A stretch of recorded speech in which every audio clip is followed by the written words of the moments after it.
सुप्रभातम। स्टेनोवर्स वैष्णवी में आप सभी का स्वागत है। आज से सिर्फ 26 दिन बचे हैं स्टेनो के स्किल टेस्ट में, तो अपनी प्रिपरेशन करते रहें। आज की डिक्टेशन है जनसत्ता के एडिटोरियल से, जिसकी स्पीड है 100 WPM और टोटल वर्ड्स हैं 966। तो डिक्टेशन स्टार्ट होगी 5 सेकंड बाद।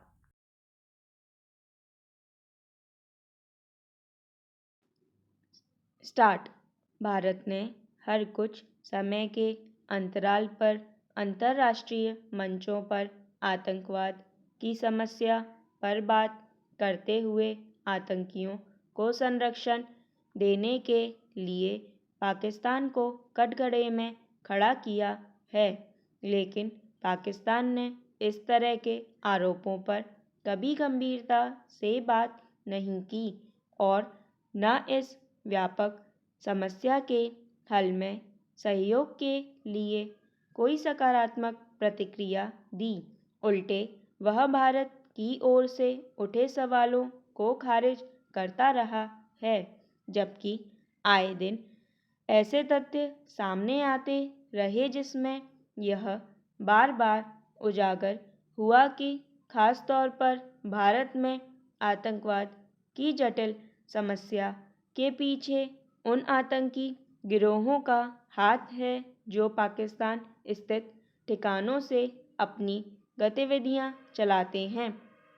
खास तौर पर लश्कर ए तैयबा और जैश ए मोहम्मद जैसे संगठनों ने अलग अलग शहरों में भारत में आतंक फैलाने की लगातार कोशिश की है।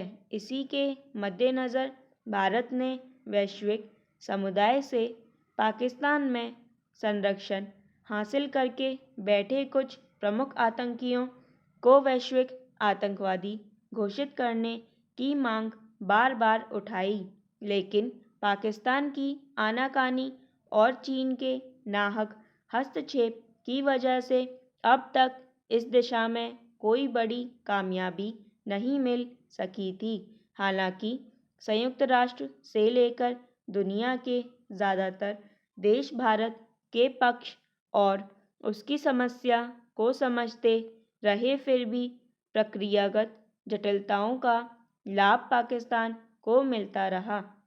मगर सोमवार को संयुक्त राष्ट्र सुरक्षा परिषद ने पाकिस्तान स्थित आतंकी और हाफिज सईद के करीबी रिश्तेदार अब्दुल रहमान मक्की को अपनी ISIL, दाएश और अल-कायदा प्रतिबंध समिति के तहत वैश्विक आतंकवादी घोषित कर दिया।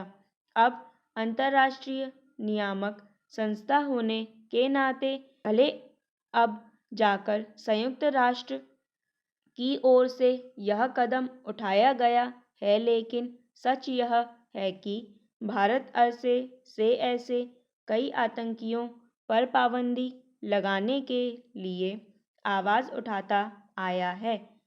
पिछले साल जून में भी अमेरिका और भारत ने सुरक्षा परिषद में यह संयुक्त प्रस्ताव रखा था कि आतंकी मक्की को प्रतिबंधित सूची में शामिल किया जाए, लेकिन आखिरी वक्त में चीन ने अपनी विशेष शक्ति की प्रयोग करके इस प्रस्ताव को रोक दिया था। तब भी चीन की खासी आलोचना हुई थी। अब वैश्विक स्तर पर नए परिदृश्य में दबाव बनने और पर्याप्त सबूत उजागर होने के बाद इस बार चीन को भी अपने हाथ पीछे खींचने पड़े।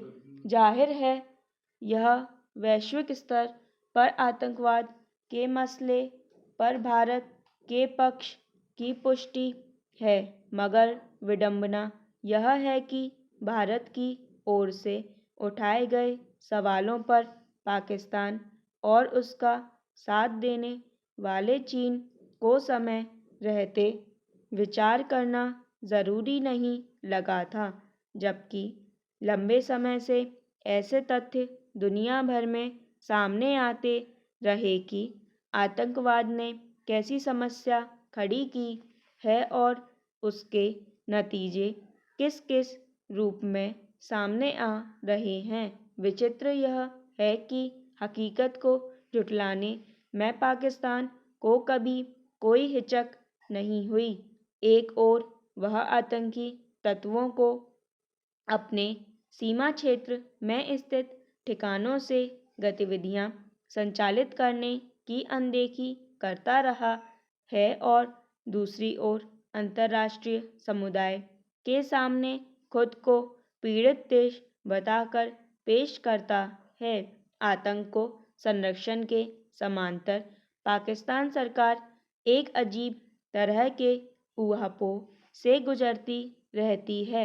इसी सोमवार पाकिस्तान के प्रधानमंत्री शहबाज शरीफ ने भारत के साथ बातचीत की इच्छा जाहिर की।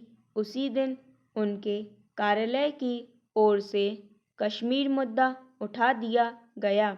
सवाल है कि ऐसी स्थिति में पाकिस्तानी प्रधानमंत्री की इस इच्छा को कैसे देखा जाएगा कि हम शांति से रहना चाहते हैं और अपनी समस्याओं को सुलझाना चाहते हैं। पूर्णविराम पैरा। लोकतंत्र की ताकत यही है कि इसमें नेताओं से लेकर नागरिकों तक को विचार और अभिव्यक्ति की आज़ादी संविधान देता है, लेकिन इस अधिकार के साथ इसकी गरिमा का ख्याल रखने की जिम्मेदारी भी लोगों की ही है। अगर इस सुविधा को बेलगाम बोली और बर्ताव की छूट के तौर पर देखा जाएगा तो इस पर सवाल उठेंगे। खास तौर पर किसी जिम्मेदार पद पर बैठकर कोई जनप्रतिनिधि इस संवैधानिक अधिकार की गरिमा कायम रखने के बजाय बोली में मर्यादा का ख्याल रखना जरूरी न समझे तो यह एक चिंताजनक स्थिति है। इसमें कोई दो राय नहीं कि दिल्ली के मुख्यमंत्री के रूप में अरविंद केजरीवाल के पास यहाँ के शासन को संचालित करने के लिए पद से जुड़े कई अधिकार हैं, लेकिन जनप्रतिनिधि और विशेष रूप से मुख्यमंत्री होने के नाते अपने पद और उसकी मर्यादा को बनाए रखना भी उनकी नैतिक जिम्मेदारी है। इसके उलट हालत यह है कि अगर उनकी सरकार में कामकाज से जुड़ी प्रक्रिया से संबंधित कोई अड़चन खड़ी होती है तो इस पर विचार करने के बजाय वे नाहक विफर जाते हैं, जबकि उनके पद और कद को देखते हुए यह स्थिति खुद उनकी ही गरिमा को कटघरे में खड़ा करती है। गौरतलब है कि सरकारी कामकाज में उपराज्यपाल की ओर से कथित हस्तक्षेप के आरोप के साथ अरविंद केजरीवाल न सिर्फ उनके कार्यालय तक निकाले गए जुलूस में खुद शामिल हुए, बल्कि इसके बाद उन्होंने कुछ ऐसी भाषा में बात की जिसे मर्यादा के अनुकूल नहीं कहा जा सकता। उन्होंने उपराज्यपाल को सामंती मानसिकता से ग्रस्त होने का आरोप तो लगाया, लेकिन खुद ही जिन शब्दों का प्रयोग किया वह उनकी मंशा को कटघरे में खड़ा करता है। खबरों के मुताबिक कुछ शिक्षकों को प्रशिक्षण के लिए विदेश भेजने के फैसले से उपराज्यपाल की असहमति के बाद विधानसभा में केजरीवाल ने कहा कि कौन है एलजी, कहाँ से आए, वे हमारे सिर पर सवार हैं। बेगानी शादी में अब्दुल्ला की तरह सवाल है कि वे जिस पद पर हैं उससे जिस तरह की जवाबदेही जुड़ी है, क्या ऐसी भाषा में बात करना उनके लिए उचित है।